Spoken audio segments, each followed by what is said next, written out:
My name is Joey, and I'm a software engineer here at FairCom. Today, I'll be showing you how FairCom Edge can act as a universal translator for your data. In less than 3 minutes, I'm going to demonstrate how FairCom Edge can take data transmitting from a device using an OPC protocol and transform it to an IT protocol such as MQTT. Finally, I'll use FairCom's Data Explorer to run a SQL query on that recently transmitted data. We open up on the MQ Explorer. Then we'll navigate to the API Explorer where we can run different actions. First, upload a pre-configured JSON.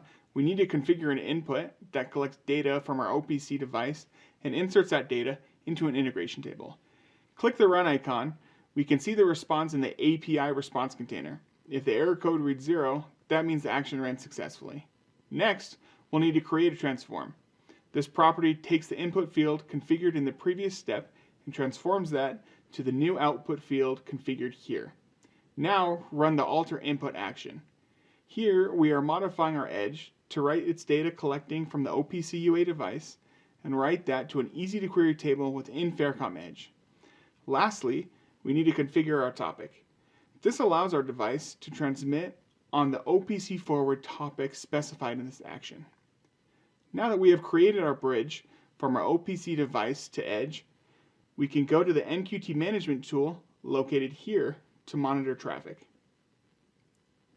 Right now, I just want to subscribe to a topic that our OPC UA device is publishing to.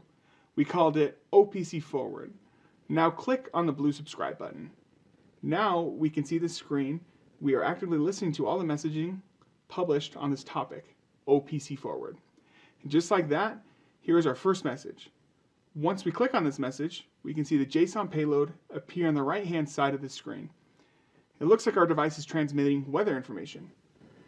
Now we can navigate over to our main landing page and open a new tab for Data Explorer. On the left-hand side, we can navigate the server tree to find our newly created table, which looks like it's called OPC Sensor 2. When we click on the table, we can see the table details appear on the screen.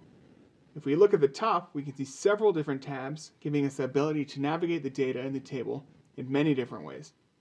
For this example, I'm going to simply query the data using a predefined SQL statement that I have saved on this machine. We can run this query by pressing the Execute SQL Query Statement button that gets the results right below. FairCom's Data Explorer gives us many great ways to explore your data, but we'll save that for another video. Over the last couple minutes, we demonstrated FairCom Edge as a universal OT to IT translator. We read our OPC UA device, transformed, and sent that data over MQTT. We then created an easy-to-use SQL table where all of our data is being dynamically stored.